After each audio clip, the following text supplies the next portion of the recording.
been 4 years. I'm Eric, one of the directors and one of the primary writers on this project. This is Robert Youngren, played Monty P. This is Greg Vorob, Agent Alfonso. Hello, how are you doing? All right, what do you guys have to say? I thought it was great that Robert waved when you just introduced him. That was great. All right, this is the opening sequence. Originally, it was just the footage, and I added the opening credits for this DVD because there was just too much feedback coming that people were bored with it. So I had to make it exist in the film for a particular reason. And I just thought I should explain that right off the bat. So, I can't believe it's been 4 years since we shot this, and it's actually been 4 years since I've seen Robert, and it's so great to see him. I've seen Eric here and there because he's helped me out with some of my own projects, but I just don't believe it. It's been quite a ride, and what you know, to go from point seeing this project born and then seeing it now, it's just incredible the work that Eric has put into this, and I'm amazed that I'm here right now talking about it, you know. Robert, first, what was your first thing you ever knew of the Long Island Project? Actually, when I auditioned for it. It was funny, as a kid growing up, we used to think, you know, we should be separate from New York City because they had so many problems, always crime, money problems, and we always thought, why doesn't Long Island just separate? The reality is you can't, because Queens and Brooklyn are part of it, so it just wouldn't happen. Yeah. You know? Well, that was one thing that I wanted to approach is, it's not 100% fiction, the concept of seceding land. I mean, it was generally inspired by my hometown, which coincidentally is called Long Island. They seceded from Portland, Maine in 1993 because they were paying in luxurious amounts of tax money and getting nothing back.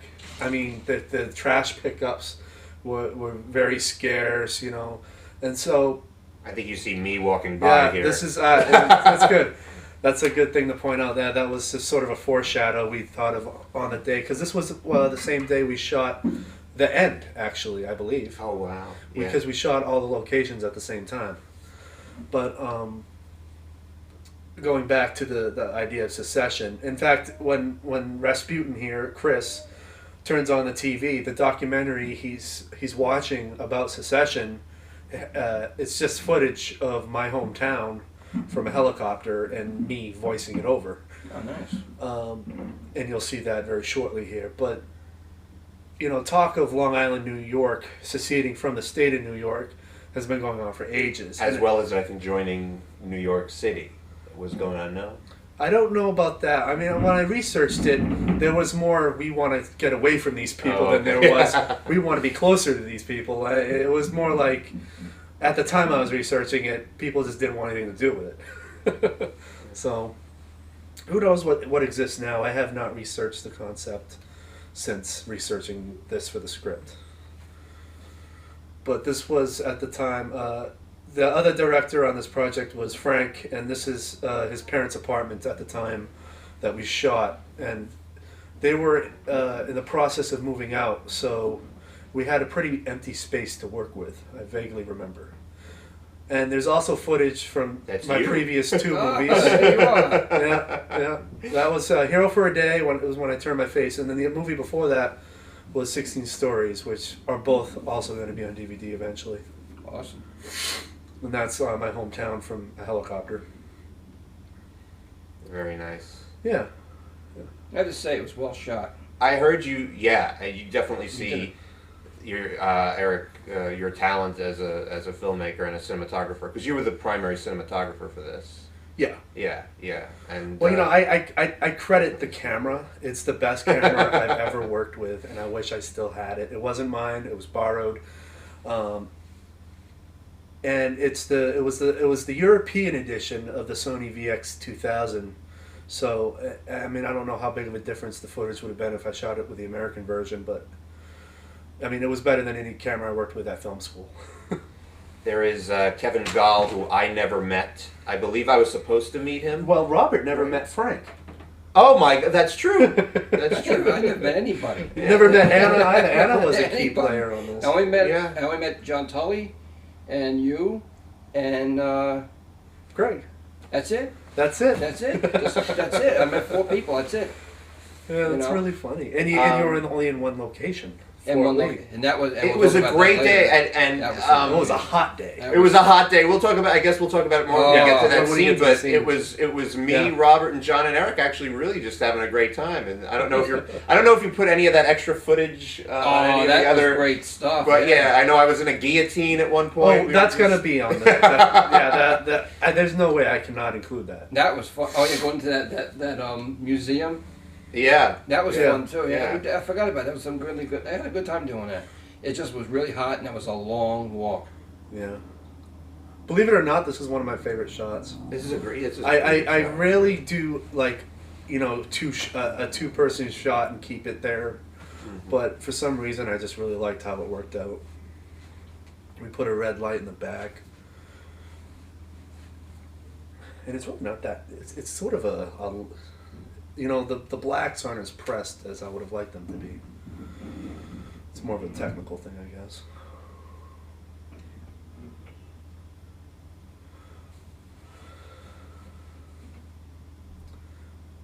Yeah.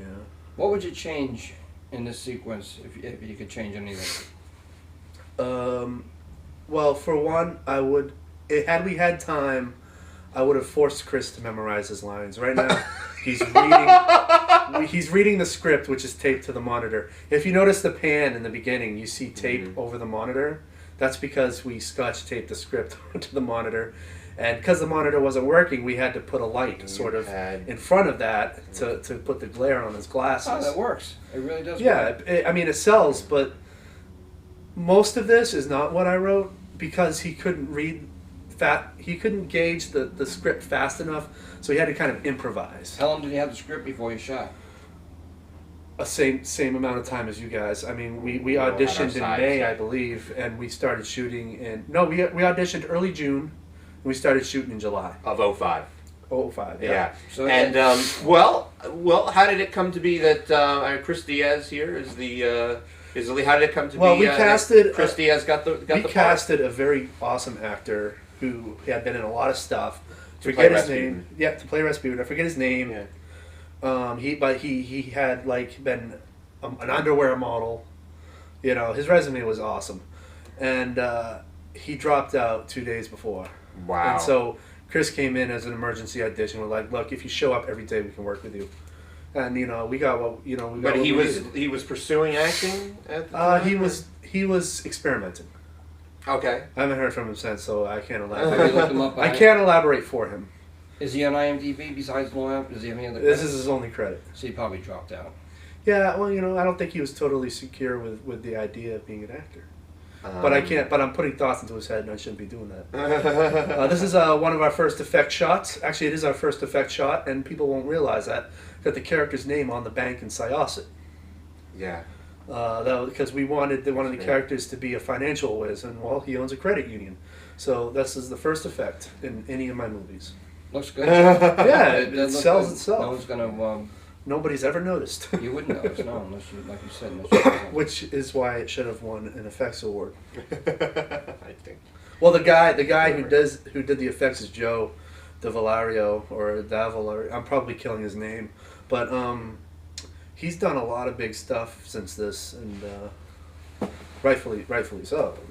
Now this is Kevin and Chris. Now, how many scenes does Chris have? I don't really. I haven't counted. Yeah, how many scenes? How many lines did he have? Yeah, I don't know. I know.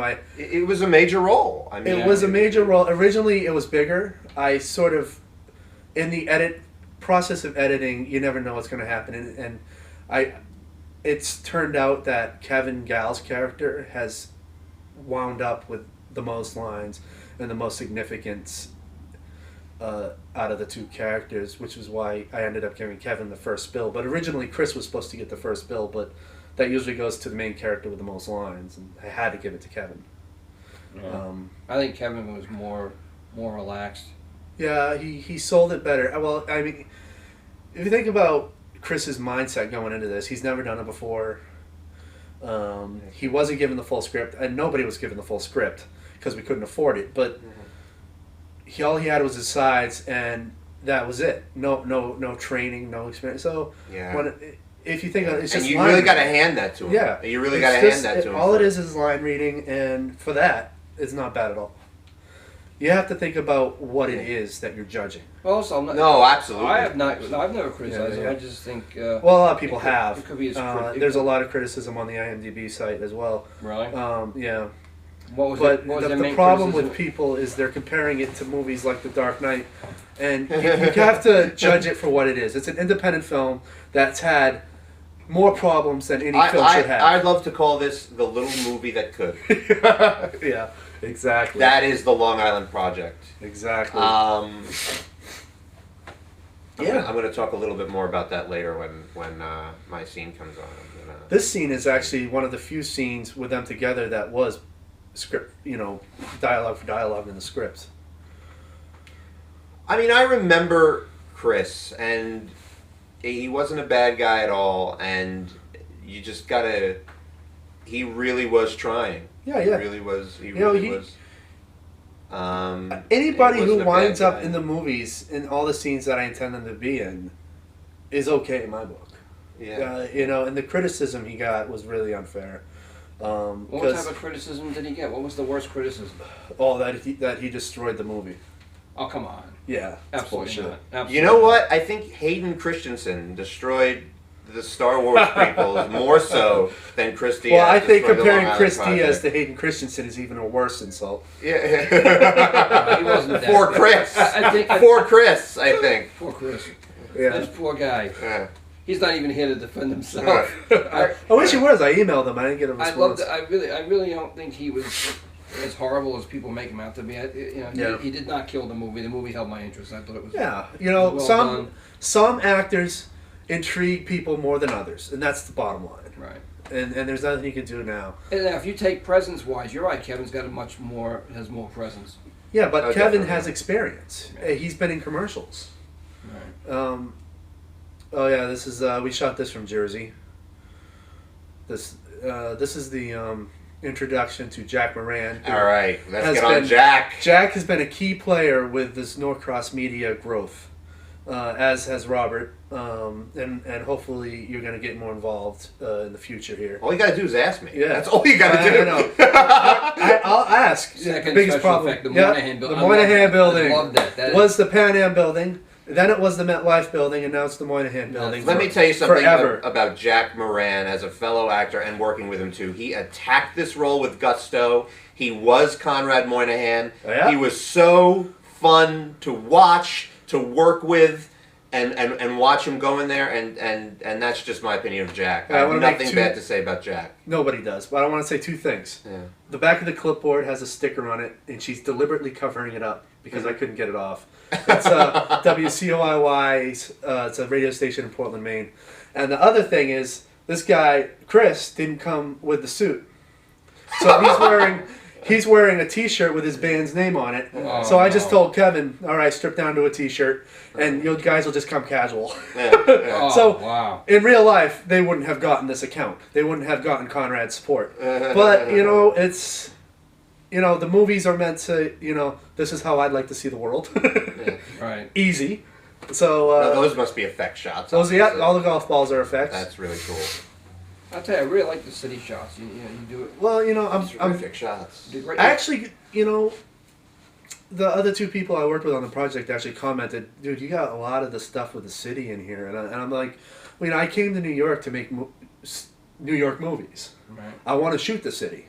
And now I have a chance. There's no reason why I should just, take it for granted. No, you shouldn't. Yeah. And at the time, I was so on the verge of moving back to Maine.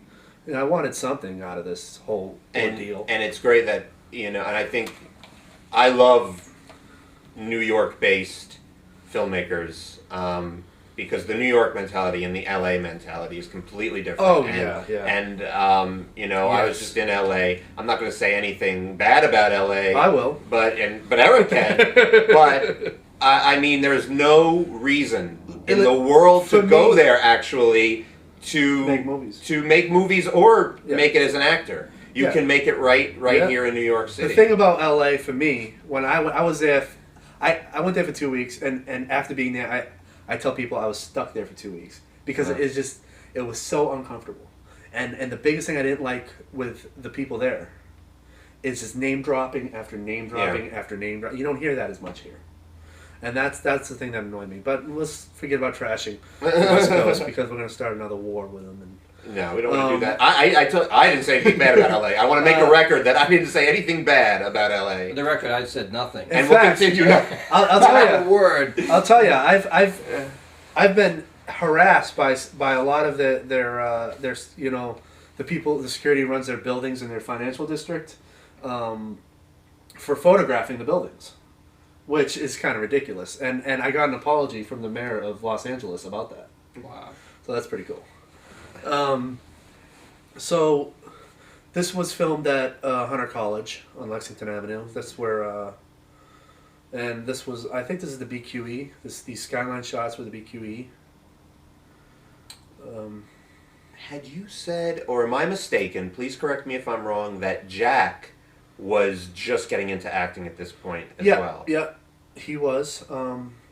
This was before he was on 30 Rock, and this is one of his first indie films. Yeah. I should tell you about how he got the part. At that time, I needed somebody who looked older and was sort of looked similar to a senator, and I hadn't auditioned JT yet, and he came in wanting to do Conrad Moynihan. I was like, okay, but I also need to audition you for the senator because we probably won't get somebody who looks and acts like a senator, and you have the look that I need. Yeah. And he's like, all right, but if you do find somebody else, I would really, really like. He could practically beg me for the role of Conrad. Yeah. Because it was so much fun. And I like, you know what? So him too. Because originally Conrad was written for me. Wow. Okay. A lot of people don't realize that. I never knew that until this very moment. Yeah. In fact, I think he's using my cell phone. It might be his phone though. I know at some point my cell phone appears in this movie. My old one. So did my old one. From 4 years ago. Yeah. God, 4 years. That's fucking weird. Yeah. Anyway, so a couple days later, I auditioned John Tully, and after John Tully was like, "Look, I'm from DC. I can get us. If we're gonna go down to DC, I can get us all in all these places." My mother used to work for a congressman and all that stuff, and I'm like, "Done, Jack. You got Conrad Moynihan." And that's kind of how he fell into the role. And you know what? Also, the thing was, he was so dedicated. After he left the audition, I'm like, you know what? I can probably work with him on this, and I didn't even have to work with him. He came to set so overly prepared. All I had to do was roll camera. There was very little direction. Nice. And the guy with the glasses, the techie, with that's Ollie. He worked at Virgin's DVD department. Forever Virgin, huh? He's a strong supporter. Yeah, good guy, just all around good guy. Yeah, this was I happened to have met Ollie when I was at the Virgin Megastore. Oh yeah. I don't know whether we were meeting up to discuss things or we were shooting a scene there, but I met Ollie. He was a very nice guy. It was great. He loves Spite and Dival and Time Warp bitches. Time Warp bitches. How about Time Warp bitches too? Anybody like that one? Fewer people like that. Really? Yeah, one friend of mine absolutely loves Time Warp bitches. Okay, too. so this is on the right is Anna. Anna is one of the associate producers on this.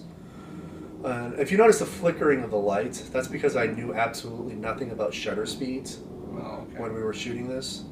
And apparently you're supposed to adjust the shutter to, what type of lighting. It turned into a David Lynch shot. Yeah. I tell you, really impressed with Jack in this film. He did a great job. Yeah, this is his moment. Mr. Youngren. Hey! There he is.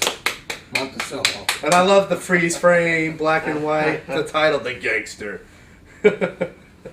Well, originally this was supposed to be split screen, which is why one person's on the right and the other person's on the left, but I couldn't get it to sync up. So, it's funny. In all fairness, when I was shooting this thing, I had no idea the pace or anything. I was just walking down. Well, normally you would. arrange a playback. I think with you the first guy. I think you just caught like a shot of Tully because Tully and I were right there. Yeah, when well, he you was guys were shooting this. reading their lines to him, Oh, and he was just repeating. Oh, it. that's right. I think you just got a shot of Tully's arm. I think Yeah, I saw yeah. Tully's arm. It's definitely there. But yeah, It is what could it be is. mine. It He could could be have Tully's, people yeah. around him. You never Yeah, know. yeah, So, sure. It's his It's like own whatever. man. But this is Fort Yeah. Lee, New Jersey, and this is a park that Jane and I actually have walked to now quite frequently. I first went to it about a week before I started working at Virgin Records, and I'm like, oh, this is a great location. I'm going to shoot here. And of course, a year and a half later, shooting there. Because I was working at Virgin at the time we were shooting this. Just thought I should make that clear. Since we're going to be going into the Virgin offices very soon. Very soon, as I'm. This is the idea of narrating it with news sequences has always interested me, and it'll probably happen again with another project. This is Katie Jurgens. She took this role very seriously. She's great. Yeah, you really believe that she's a news When person. we were shooting, this was also shot at Hunter on that overpass. I want to make note that I had never been to Washington, D.C. in my life prior to shooting this. And during Long Island Project, I had still never been to Washington, D.C. in my life. I'm supposed to be in Washington, D.C. right now. Yeah, it's trick photography. Afterward, I had since been to Washington, D.C. on a trip. But before this... I love DC. I love D.C. as well. But before such a this, beautiful I town. have never been to Washington, D.C. So this is the office of the regional manager for Virgin Megastores, or the Virgin Entertainment Group. And of course they're closing down now, but this is located at their Times Square store. And the way we got this location was, there's your intro. You want to talk while you're on camera? Well, this was I was waiting for this to say what Long Island Project had actually done for me specifically, and that's actors go through dry spells, but at this time I was going through not just a dry spell, not booking any work. I wasn't getting any auditions, and I was very frustrated at this point. And at the same time, I had done more theater stuff than I had done film stuff. And I'm looking through, independent submissions, something to submit to, and you get very frustrated as an actor when you're not only not booking anything, you're not getting auditions. So I see the Long Island Project listing, and I think it sounds fascinating, and I know what caught my attention immediately was the names Johnny Tremaine, Conrad Moynihan, and Rasputin O'Dwyer certainly caught my attention. So this project caught my attention, and I scrolled it by. I was like, well, this sounds like a great project, but A, I'm not getting any auditions, so why would I get an audition for this one? And B, looking through it, I thought I was either too young for some of the roles or too old for some of the roles. I just didn't think I'd fit in anywhere. And I'm done looking through things and I'm submitting to everything, and this Long Island Project is still caught in my mind, fresh, and I didn't have an agent or a manager sending me out, so I self-submitted for everything. And I'm like, you know what, the project just sounds great, and I'm gonna submit to it. I mean, who the hell knows? So I submit to it, and in my head, I'm thinking, to be quite honest, I'm thinking maybe a possibility of Conrad Moynihan in there, but I'm too young for that, And my film experience had been, just a couple of student films, an indie here, so I'm like, all right, I'll submit, I'll see what happens. I mean, it doesn't hurt to submit, and I think within 45 minutes or so, I got a response, and I couldn't believe it, and they wanted me to come in. This was an email from Eric, and I'll never forget his email address at the time was Tall New Yorker. And I had an audition a couple of days later, and they said they had me in mind for one of the agents, because in the original script, I guess there had been a couple of agents. And this was my first audition in a really long time, and I was thrilled to audition. I was thrilled to even be considered for it. And so a couple of days later, my audition comes, and I show up to the location, and it's just Eric there. Eric answers the door in what I believe was a heavy metal T-shirt. I want to say Metallica, but I don't think so. But it was some sort of... No, it was It's a black shirt, right? It was Crusher. It said Crusher, and it was a magazine, an online magazine, the woman I was renting the apartment from. All right. And I won't talk about her because I have nothing nice to say, but I remember that shirt because it's in some of the behind the scenes pictures. Okay, so it was that shirt with shorts and socks. And he opened the door, and he's like, "Yeah." I'm like, "Yeah, Greg Vorob, I'm here to read for the agent," because I think he had said at that point that he had me in mind for one of the agents that he and Frank saw my headshot and said an agent, and he goes, "Yeah, come in. I'm just having lunch." I think he said, "Just gotta excuse me. You want something?" Like no, and he gave me the sides. For the agent, he goes, "Okay, let me pull up the sides." So the agent was about 5 pages to look through. He goes, "Look through the dialogue, and after you look through it, let me know what you think." Okay. He was that casual about it, and I looked through it, the sides, and I see all the agent's scenes and all the agent's lines, and I look them over, and he goes, "Okay, you ready?" And I'm like, "Yeah." And he sat down, and he put the camera on me, and he goes, "Okay, what I want you to do is read all those lines into the camera as monotone and as possible. Just as monotone as you can, yet imposing." And I said, "Okay, I think I know what you mean. I think I can do that." Yeah. And I read him, and he was done, and he said, "Great, I'll give you a call later. Take the sides with you." And I'm like, "Okay." Is this your cameo, by the way, while we No, this while we is, talk here? this is the Long Island sequence. We went out to Long Island for one day in late July, early August. I think it was July. Very hot. It was one of those sweaty days where you just need air conditioning everywhere you go. And this woman on the right is a relation to Anna, and this is her house. And then we went across the street to one of our neighbors who is that old lady that looks into the camera. And we just basically needed to put together some kind of sequence of him going to properties in Long Island and collecting signatures. This is actually one of my favorite shots, where it's just kind of like I'm shooting out the side of a car as Anna's driving very slow, and he's approaching the door. That's a very good shot. I like that shot. I like those types of shots. We have the chief of a local fire department. I don't remember which town it was, but he agreed to participate. And then we had these guys from, I think it's Westbury, some market in Westbury, and we went into Syosset. Whenever you see him in Long Island, that was all shot the same day. Yeah, there's that fireman. I don't know what town that was. I think it's in the credits, actually. I haven't looked at the credits in a while. So, but back to just to quickly recap what I was going to say earlier. The Virgin offices, the store manager would not let us shoot there. So we went straight to corporate, and we're like, "Look, a lot of us have been working here for years. You know, and we know this is a dead-end job, and we need to do something to get our real careers going. And it would be wise for you to let us shoot here." So the regional manager at the time intervened, and he said, "You can use my office, and you can use the marketing offices."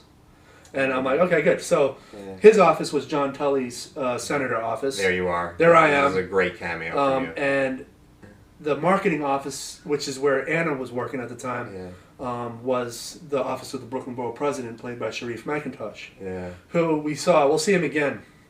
But yeah, I was so tired that day. I had lost 2 days of sleep because I was just anticipating this day. This was a big day for me.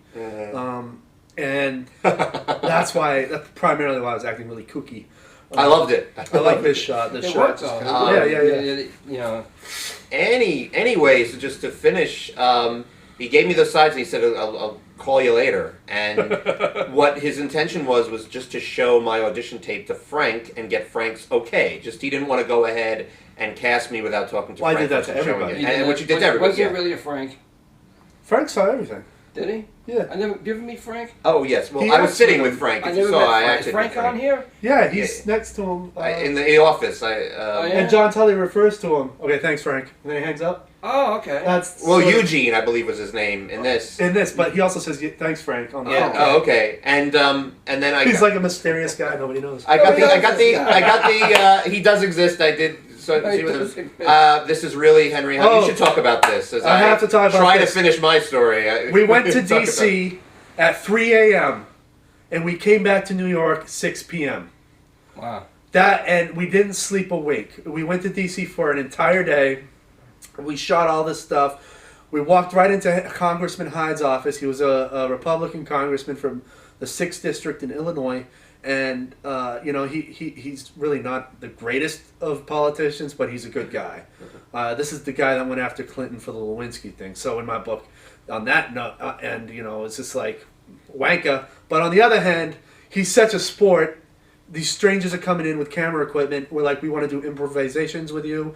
That's great. And we explained the film. And so he did. And for that, his character, and that end of his character is 100% in my book. And I can ignore the politics of this guy for that. Yeah. Because that, to me, anybody who helps out the little guy in that like that is okay. Yeah.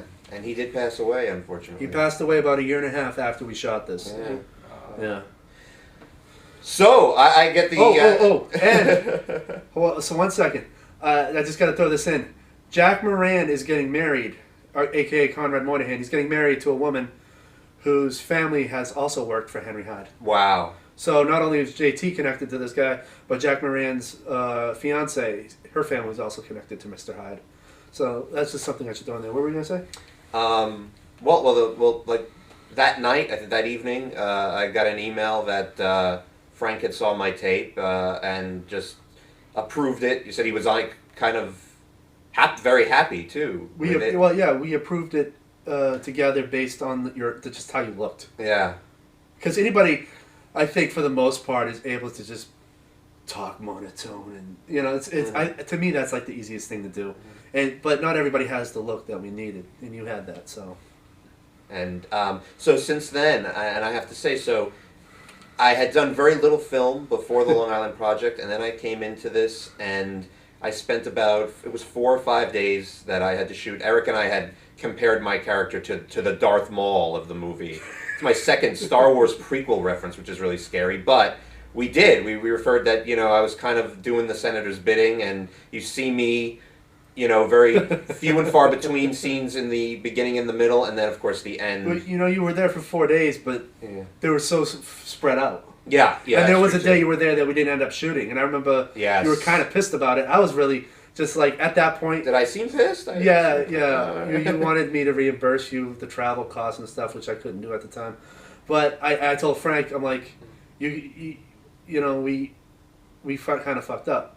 But at that point, I was so angry with how just a lot of the stuff kind of went down in regards to, like, for example, you never see an exterior shot of Brooklyn Borough Hall because the security guard from Borough Hall in Brooklyn came out and said you can't film the building, and I'm like, what? Where is there a law that says we can't film a building anywhere in New York? And he says, that's our policy, sir, and if you don't leave the premises right away, we're going to confiscate your equipment. And of course, this is the middle of New York City. You're in a public area wherever you go, and if you're in a public area, you can film. That's how it is in the United States. If we can walk into Capitol Hill, which we did 2 weeks earlier, and film in the Senate hearing room for the Senate Armed Services Committee, nobody says a thing, and then this arrogant, ignorant guy comes out and starts screaming at us. Well, I mean, it's obvious we're not a threat. I mean, we're 4 normal-looking people in business suits with a handheld camera. I mean, come on, what are we gonna do? Yeah. And so, we actually got written up in a newspaper called Bay Currents, which is a Brooklyn-based sort of indie newspaper about our dealings in this regard. And they went on talking about how the mayor's office of film, theater, and broadcasting wasn't catering to independent filmmakers who would potentially run into ignorant authority types. So since then, they've come out with what's called an optional permit.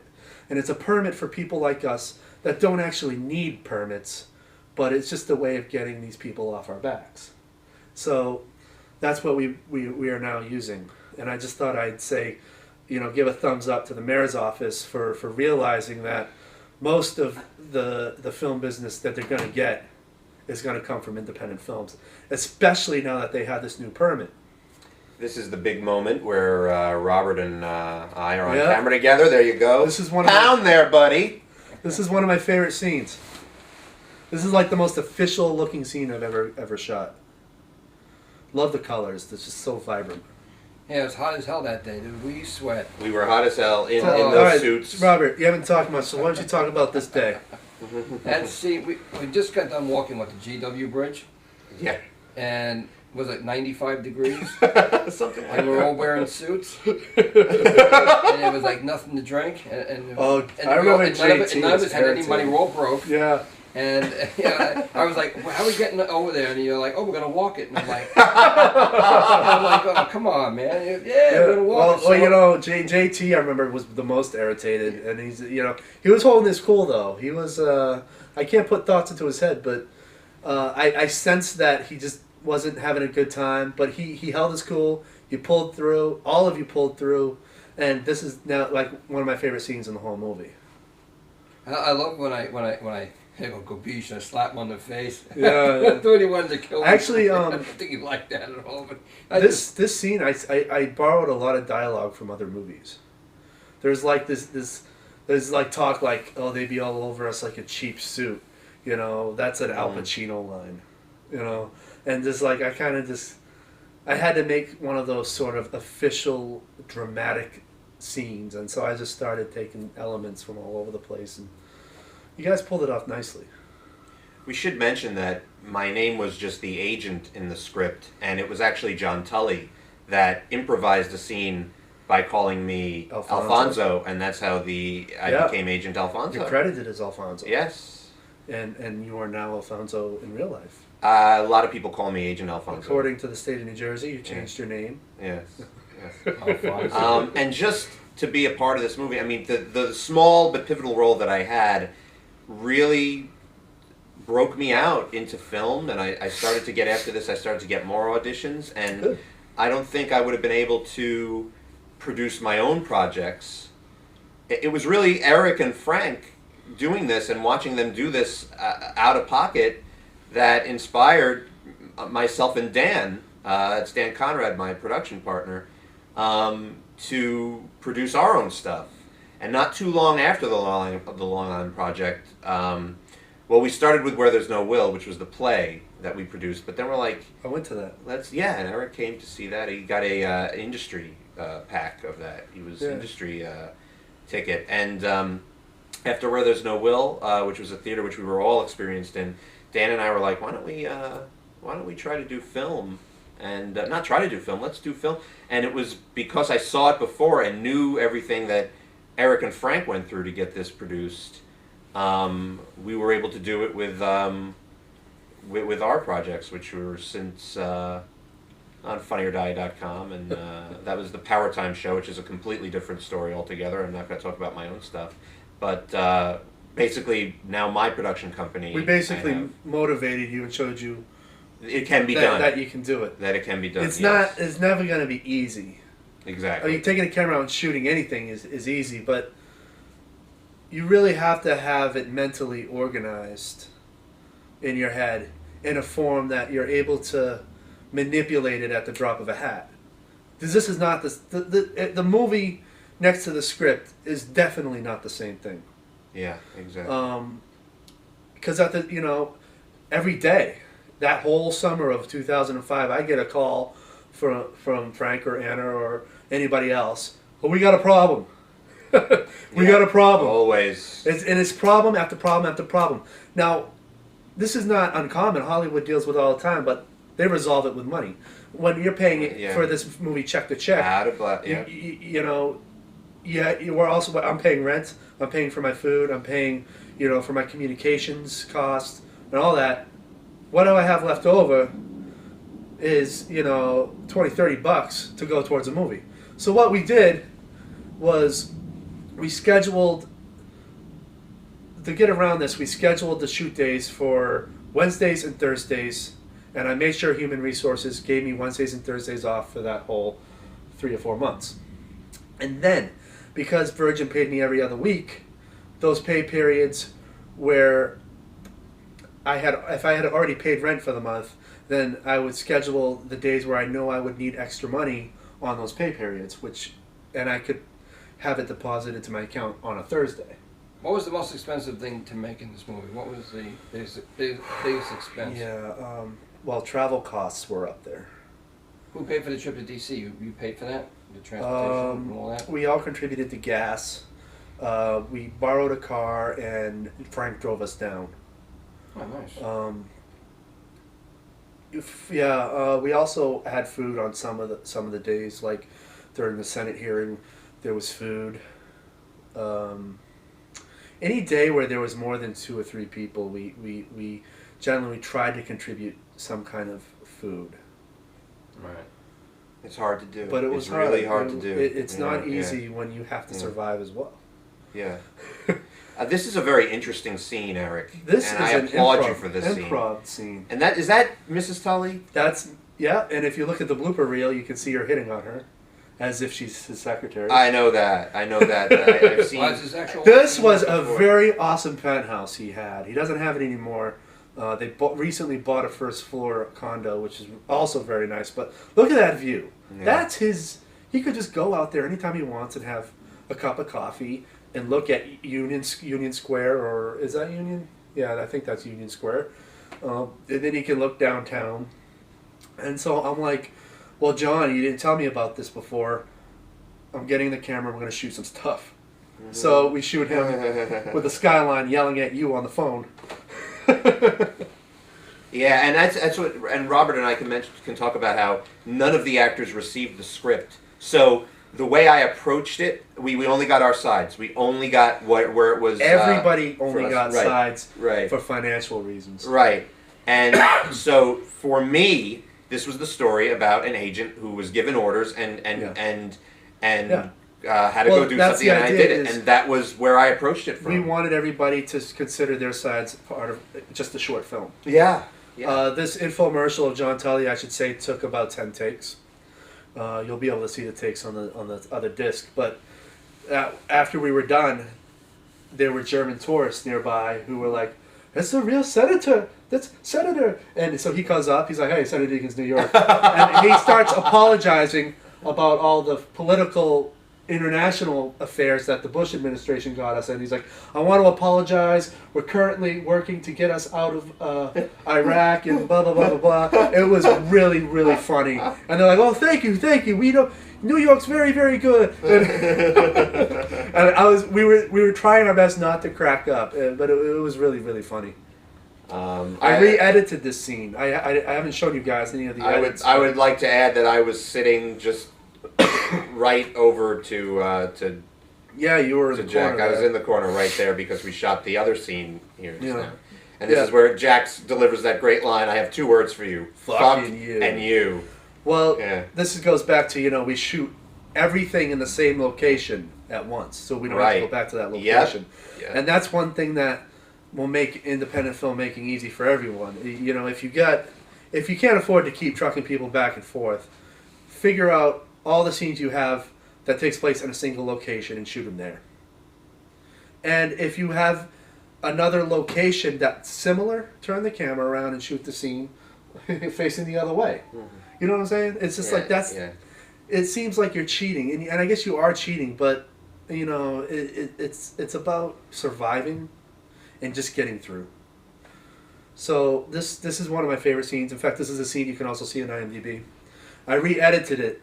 Flows much better than it used to, and I think this and the Palermo Deakins meetup are my top 2 scenes because they're real. So to me, they're the most real filmic type scenes I've ever done. What about the whole grand finale? I love the grand finale. How about and brutal conditions? The heat was. I mean, in our suits, it must have been over 105 degrees. This room was hot. This room was not air conditioned. I must say, like every scene, I think if you really pay attention, you could see sweat. That sweat from sweated. everybody. Yeah, you get the feel of summer when you watch this film. Oh yeah. All the trees are so green and they're smog. So hot. Yeah, but also 2005 was probably one of the hottest summers we've had in a while. That was a brutal summer.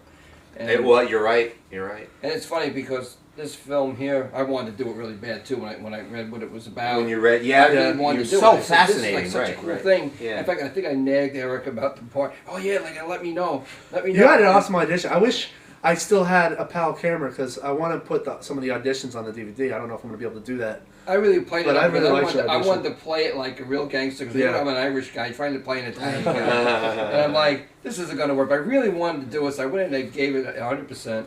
And I seemed to click pretty well. But he said, I got to show it to Frank. I'm like, that's going to be... Same thing, yeah. That's yeah, gonna. I'll yeah. let you know. And I'm like, when are you going to let me know? Well, you know what the thing with you is, like, you reminded me, like, at that time I was really homesick.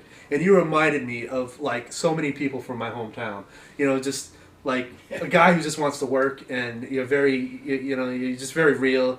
And I'm just like, I had to work with this guy. And, Yeah, I was so excited when you called me up and said, you got the part, man. I was like, yes! I should make a note that this is the only location we had permission to film in. The Central Park Conservancy actually drained the thing for us so that it wouldn't make noise. Wow, that's awesome. That's very awesome. But of course we had to go get permits on top of that, which we didn't do. But they never asked. Seems So yeah. it's one of the few exterior city stuff that's tripoded. And we shot this the same day we shot the Flushing Meadows. In fact, this was day one, and the first thing we shot for the movie. Well, then I was there that day. You were there that day. Yeah. Then when you met up with me later. 'cause Yeah, later. I think you But had me on the Central Park- phone. Great shot. Yeah. Our friend Reggie was off watching the rest of the equipment and the bags and stuff.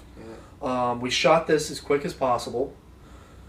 I actually really like this scene. This is- you must have this done is this very this early is a morning. me scene because it's like conspiratorial JFK type stuff.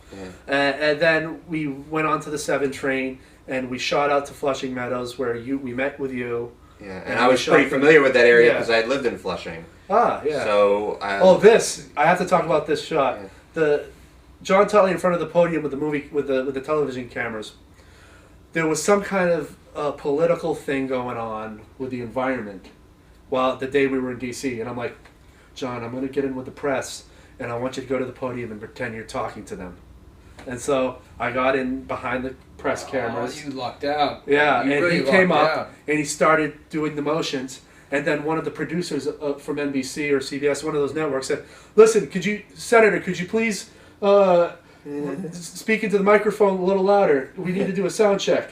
So he starts talking about the Long Island thing, and they're like, "All right, thank you, sir, thank you." Yeah. It's just like, so that's what you're seeing him actually talk to the press and a sound check. That's awesome. Yeah, and of course this is, it's amazing, all the DC. It's hard to see that all the DC days were the same because it's so it worked out so well. But if you really think about it, all the days in Long Island, anything you see in Long Island, there's a little bit of a haze. Anything you see in DC is crystal clear, and this Flushing Meadow day looks the same exact My as first the day on the Central set. Park day. Yeah, This is still day one. Jack right here. goes to play golf. He's a golf guy. This is the day and I met Jack on this day, and this is just when I said, "Wow, he's really attacking this with gusto." Yeah.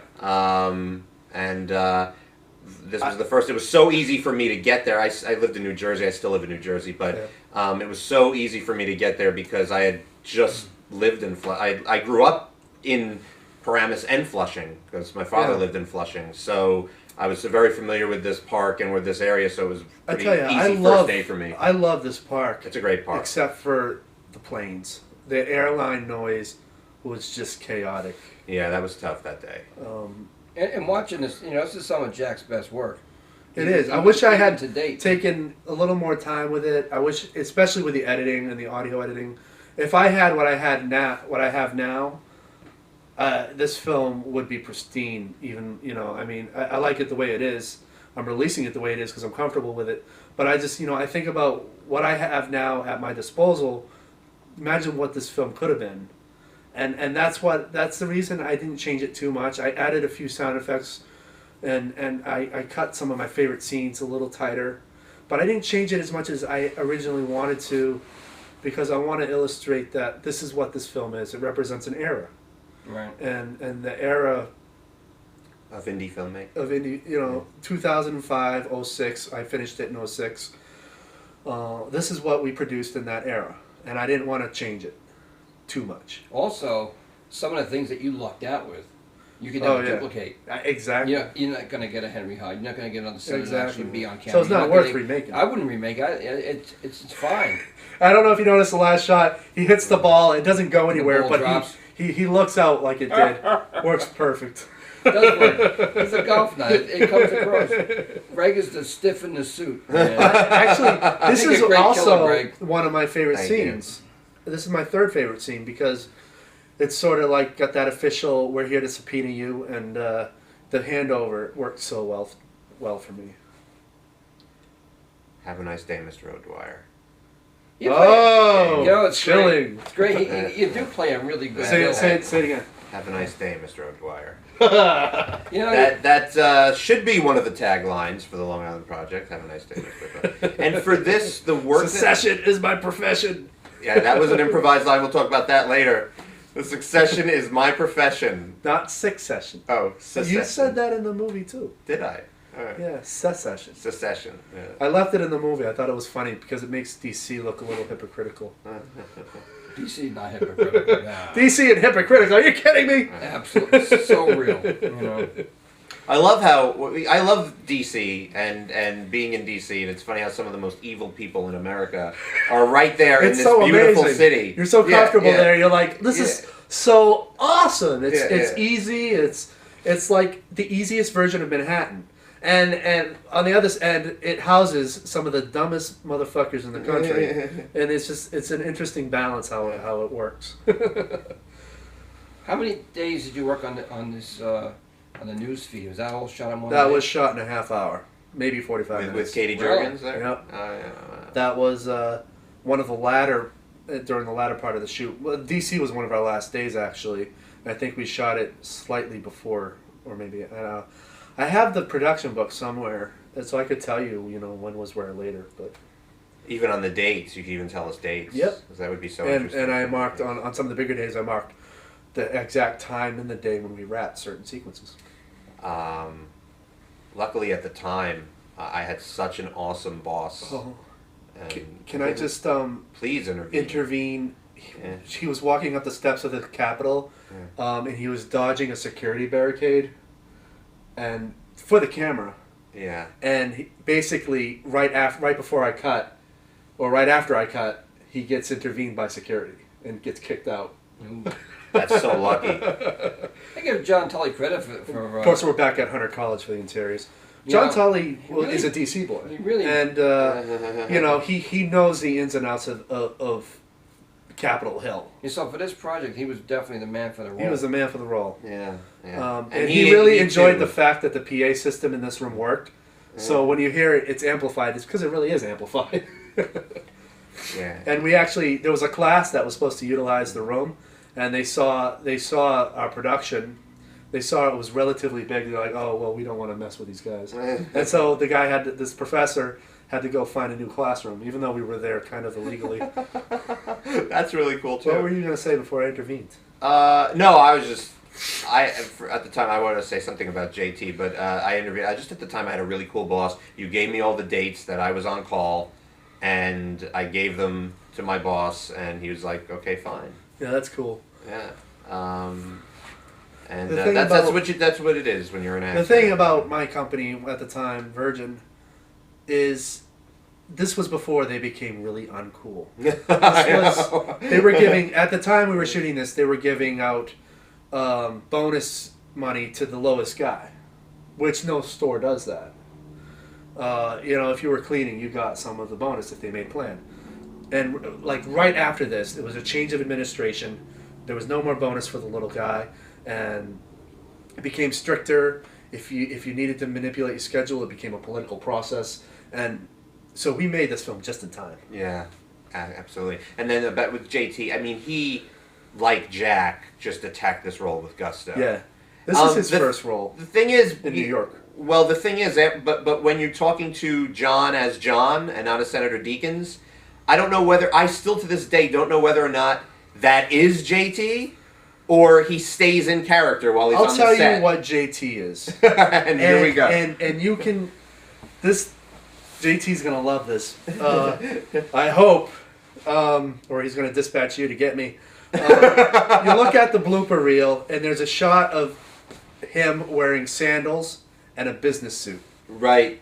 That's right. JT. That is JT. It's hippie, but he knows when he needs to be business. This is a Deadhead. He loves the Grateful Dead. Okay, that's JT. Yeah, I had a role for JT. I get sporadic emails. Dude, I'm at this concert and whatever. It's just like, where's that come from? It's like, oh, I just met Van Morrison. And it's just like one sentence, and it's really kind of funny. That actually. is JT. Yeah. I had a role for JT in our sketch comedy pilot, but unfortunately that skit never came to be, and I didn't get to work with him again. But I know I'll work with JT again, and Jack and Robert. I know that I'll work with them. It's just a matter of scheduling. Scheduling. I still can't believe it's been 4 years, and the reason of that is because I think all of us. Robert, we've kept in touch through email and Facebook and MySpace. I think all those things, and that's the only thing that I really like about MySpace and Facebook is that you could keep in touch with. I should add that I added cheering and applause when Conrad enters the Senate hearing. Yeah. Okay. To make it like this guy is supposed to be the most popular guy in the movie. Yeah. And nobody's seen that. Well, Greg just saw it, but nobody's seen that scene with that, and it makes it more of the scene it was supposed to be, where this hotshot guy comes in to put down a senator, and we didn't quite get it to that sort of exciting point. It was sort of going for what's that DiCaprio character? He's a pilot, but he also makes movies, and he puts down the main senator, and you stand up and you cheer. That was sort of the mood I was going for. But it was very hard, especially since we were filming in a classroom with really bad lighting, and the vision of it was to have an entire audience there. Yeah. Anyway, and so when he comes in, there's now a sound of applause, which didn't exist before. At least you didn't do any cheesy audience shots. Cut away to a phony audience, and then, that would be so bad. Well, back then. The proper way to do it, we didn't do it the proper way, is if you don't have an audience and you need it. Obviously, sound is a big deal, but and I added more audience sounds throughout this whole scene, but the proper way to do it is you shoot really tight shots on the face. But at the time, I was not comfortable with doing close-ups, and I don't know why, the specific reasons, but the first film I really started doing ultra close-ups was Spite and Dival, and that was your close-up. That was probably the best close-up I've ever done, and that was one of my first ones. But, that makes me laugh too, because when I'm in the tub saying, "We gotta get out of here," I'm sitting there, I'm laughing. I think that's so funny. Yeah. It's like, it doesn't seem urgent. I don't know. It just seemed funny, And I think that the framing of this versus the framing of the short films we've been doing illustrates a difference in confidence. Okay. Definitely. Because I was keeping it wider and safer versus if I had kept it tighter, it would have been more interesting, but it's not considered safe. And I was going for safe because of the amount of effort that everyone was putting into it, This is a really good scene.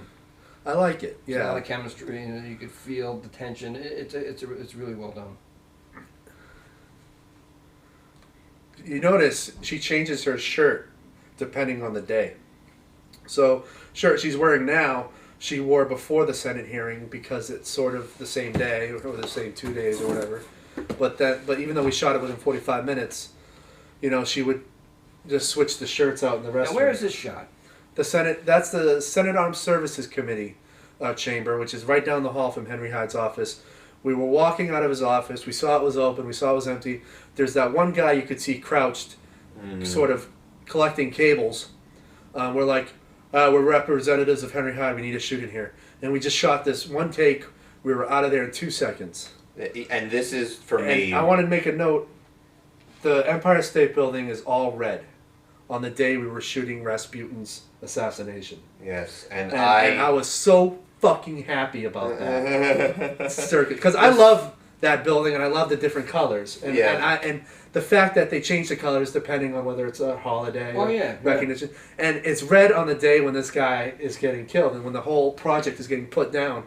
And it's almost, it was perfect fate. This for me... It's what you were talking about, Robert. Right, you can't do this again. You can't do this Even again. with that committee room, you can and this was my favorite thing to shoot, and this is still my favorite thing to watch. This is just... This is everybody's highlight. It's not because I'm the man who ultimately gets to kill Rasputin O'Dwyer, and which I'm very proud of. It's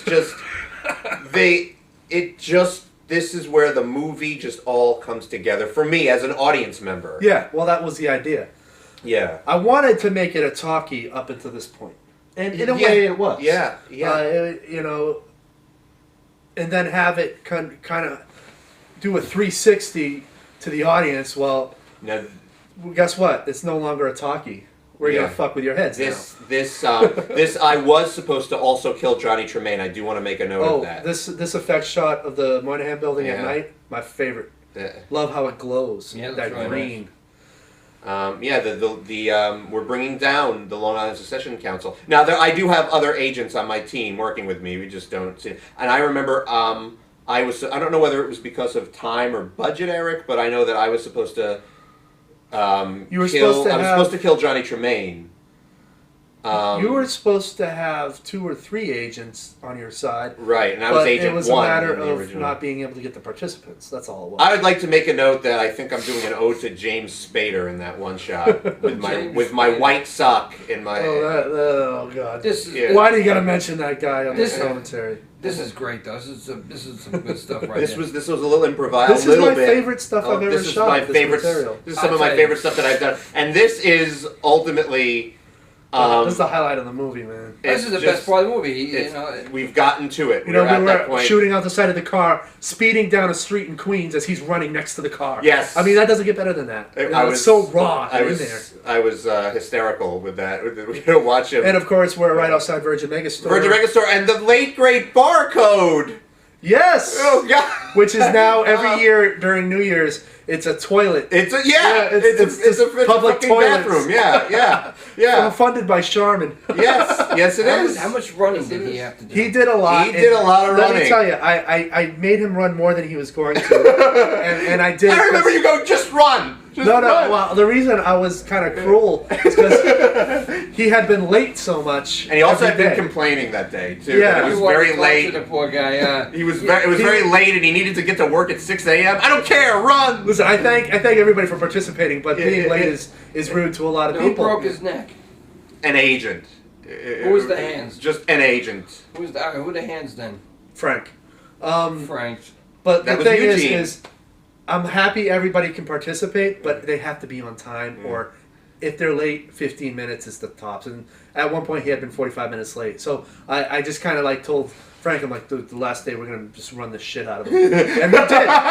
And this was kind of, thank you for being I think he felt that we were being overly cruel, but, at that point, I was just like, you know what, I want material. But it's good the stuff. sound of the neck breaking is me. I have a Poland Spring water bottle next to a microphone, and I just go. Oh, that's really awesome. And that's all it is. I just squeeze the bottle. Nice. Eric was the jack of all trades during this production. You kind of have to be. Yeah. This gets chilling here. To me, I feel I can't project into him accurately, but I feel like this might have been Jack's favorite sequences as well. But I'm not positive. I'll have to ask him when we do the special thing with him. But maybe this is getting a little off track. Oh, I got a Hitchcock reference coming up. This shot right here is a Hitchcock shot. Yeah. Inspired. He did a shot similar where this woman is laying on the bed, but you can't see her face entirely because of a doorway, the door frame, and it forced the entire audience to kind of tilt their head and try to look around the doorway. And so I was kind of going for that. And that was Frank as well. And that was Frank. The fact that Conrad Moynihan gets away is so Conrad Moynihan. Yeah. And so, he's based on me, dude. And the audience... The media mogul. I don't think the audience, if Conrad Moynihan got killed, I don't think the audience would love this sequence as much as they did. Well, Jack wanted to talk. Wanted wanted to talk about doing This was a great scene. I love just looking at him when he comes off the subway. Well, I'll tell you, we didn't actually go into the subway because at the time, the city put a ban on filming on the platforms or in the trains, which is no longer in existence because they got a lot of shit for it. But it was like one of those Homeland Security recommendations that made no sense. Oh, this sucks. Yeah. Hi. You can see me. You can see me kind of grin there. Yeah, you got. But I had my car parked apparently. Yeah. I had to Like around the corner, and he now runs like hell. But I got in the car and followed him. Well, I actually cut away from you running too much because it looked more like a waddle. Yeah, it was a very uncomfortable looking run. Yeah. So you don't see you running that much, and if you do, it's very tight on your upper part. And he's got to be getting tired by now. That is supposed to be me in the car, but I did not have a driver's license. And when you see me, Frank was driving the car. Yeah, you're in the passenger seat with your arms up. In the next sequence you'll see that this is my favorite thing. So this was supposed to be filmed on the waterfront, but I like the way the Empire looked in the background. So with the red lighting, so we shot it here instead. And we were just sort of driving around Long Island City looking for the right street. So, and of course that's our blood batter. And an ode to it's got raw Hamburg in that batter. There's raw Hamburg. Yes, I remember Frank mixing it. Did you intend to have the romance between between Chris and I wanted it to be bigger, but assistant bigger, but you cut it. Wasn't possible. Yeah. Everybody was doing this on their free time. That's my favorite shot of me. There was the gunshot. That's on the poster, dude. Yeah. That was that's how I was the Darth Maul of the movie. Here I am getting into the car and I'm about to pull away. Yeah. I actually like this shot. When I go down, you see the headlight, the way the headlight looks. Some reason, it just works for me. I don't know where Que Sera Sera came from. I remember they sang it on The Simpsons, so I kind of sang Que Sera Sera. That's a very old song. Yeah, but that is just, I'm on the passenger side. If you look closely, I'm on the passenger side. But now that you know, I think it's apparent. I'm on the passenger side, I made the movie, my hands. and I often forget that you were on the passenger Oh, yeah, side. you only have to know it. And now Conrad Moynihan will do a salute. To his building. He can't go back. Mm-hmm. We were going to do... He wanted me to do a scene for the end credits where he's like on a dock on the bay fishing, but I'm like, well, that's a good wrap-up for the character, but I don't think it's necessary. Mm-hmm. And Lower Manhattan, Fade Out. And this is Katie's last little bit of narration. Yeah. Sad ending. Yeah. And you do mess with the audience's head. Just you think you didn't realize that. I hope I did. I mean, what audience? Senator Deakins won in the end. He did. Yeah. Well, at the time, we were nobody was happy with what was going on anywhere in the world, and at the time I was really just pissed off with all of our politics going on, and I had written so many articles about it. Oh, that last shot was an effects shot by Joe, the last one of the movie, the aerial of Long Island, I call it. And now we're on credits, but yeah, the film is a reflection of an era. And it really, not a lot of people are going to see it, but on a personal level, for me, it shows you that I personally was broke. Yeah. That I was really determined. That I was not happy with the politics with both local, state, and federal. The politicians were just retarded, and it just didn't seem like anybody in my circumstance could go anywhere at that time, just because of how much bullshit was going on.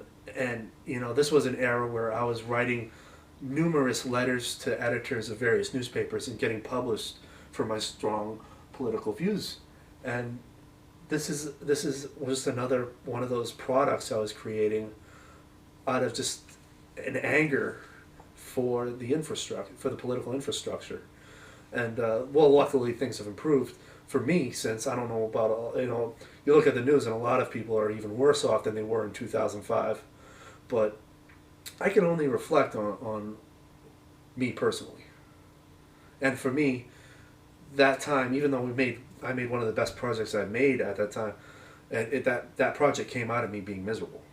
Yeah. Now, I'd like to hear both of you kind of wrap up your thoughts. I would just like to say it was such a great, it was so great to be part of the Long Island Project, and as an actor, it did really open up a lot of doors for me, and I'm not just saying that, and got me introduced to film, where I was really a theater guy, and also seeing just people, artists working because they wanted to, and just how much it really takes. And I was just really happy to be a part of it, and I really can't tell you, and I'm not just saying this, what this also did to help get my foot in the door as an actor myself. And I will forever be in debt to the Long Island Project, and will forever be proud to be part of the Long Island Project. No matter how big or small it was, I was part of it, and that's all I could say. Well, I can say I wish my part was bigger. I think I said that. You know what? I wish it was bigger too. You know, but it is what it is, and I was so excited about getting that part. I really wanted to do it, and I was excited about it. I'm still excited about it. And in fact, this is one of those films I told everybody about, and it was one of my first IMDb credits. It was my first IMDb credit. I remember the day. It always cracks me up that that's such a big deal. Getting on that website. Yes, it is. And it really is. You know, I can see why it's a big deal because it's not easy. My first IMDb credits are in 2005. That's when I did stuff before that, but nothing recognizable. Well, even people who had been on there before, like JT, had crew credits. Right. This is. But this is like, an acting credit. This is a solid credit. This is a big deal. It's a feature film. It's not a short. Yeah. And you know, I've got tons of short films, but you know, feature film, and I really felt that this film had a lot of potential because one, for the subject matter, I think the ideas were really great, and I think it was well done. At the time I didn't realize how ballsy it was until like recently when Jan, who I had known then, she's my girlfriend and I'm working with her now on a lot of these projects. We're trying to develop a feature-length horror, and I forgot just how ballsy and how much of an effort a project this big is. Especially when you're doing guerrilla filmmaking. Yeah. Because this is basically, essence, a guerrilla film. It is a guerrilla film, and we're trying to not do that with the next one. And now that the city has these optional permits, we don't have to do guerrilla. But, yeah, I mean... Oh, here's my last cameo. I don't know if you guys have seen this clip. But I basically cursed the Secession Council. Well, you won't see it on this, because apparently there's a glitch, but... Oh, here it is. Have you watched the very end part here? No. I say, the Long Island Secession Council, what a bunch of fucking morons. Oh, cool. Yeah, and then it just cuts to black. That's awesome. Bye.